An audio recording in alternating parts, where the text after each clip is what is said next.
ঠিক আছে, আপনি 3 নাম্বারটায় যাবেন।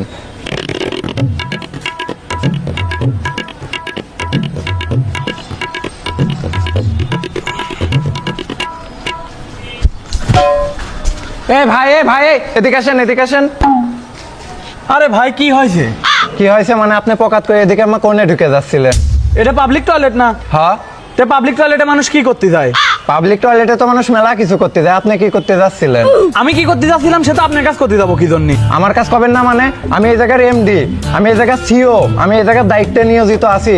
আমার কাজ করবেন না তো কার কাছে করবেন? কোন এবার আপনি কি করতে যাচ্ছিলেন? আমি ভাই হাঁটতে যাচ্ছিলাম। এই যে আপনি পকাত করে হাঁকতে যাচ্ছিলেন, এই জায়গার নিয়ম কানুন আপনি কিছু জানেন? এই জায়গায় যে হাঁকতে 20 টাকা লাগে, আপনি কি জানেন এটা? এনে নিয়ম কানুন আছে? কি নিয়ম কানুন? কি নিয়ম কানুন মানে? এই জায়গা অনেক নিয়ম কানুন আছে, তার মধ্যে মনে করেন আপনি যদি মোতেন তাহলে পরে 5 টাকা, আর যদি হাগেন তাহলে 10 টাকা, আর হাঁকতে যায় যদি জোরে পাদ মারেন তাহলে 50 টাকা। কে? হাঁটতে যা ধরে পাত মারলি পরে 50 টাকা কি জন্য? কি জন্য মনে ওইটা আপনার অত বোঝাতে পারবো না, এটা আমাদের প্রতিষ্ঠান, আর আমাদের প্রতিষ্ঠানের এটা নিয়ম। তে বুঝলাম যে মূর্তি গেলি পরে 5 টাকা, হাঁকতে গেলি পরে 10 টাকা। তে কেউ যদি মূর্তি যার নাম করে দেয় হাগে, এটা আপনি টের পাবেন কেমন? আরে ভাই ভিতরে সিসি ক্যামেরা দেওয়া আছে। পাবলিক টয়লেটে সিসি ক্যামেরা লাগাইছেন? হ্যাঁ, এটা আমাদের প্রতিষ্ঠান, এটা আমাদের নিয়ম। আচ্ছা বুঝলাম। এবার কেউ যদি হাঁকতে যা জোরে পাত মারে, এটা আপনারা টের পাবেন কেমন?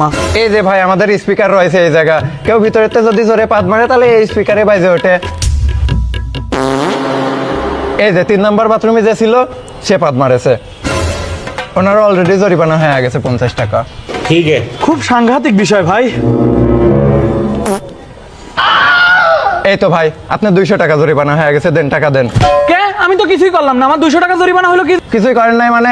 এটা আপনি প্রতিষ্ঠানের বাইরে পাদেছেন, এটা আপনি মানে কি যেন বলে পরিবেশ নষ্ট করেছেন আপনি, এটার জন্য আপনার দেয়া লাগবে 200 টাকা জরিমানা দেয়া লাগবে আপনার।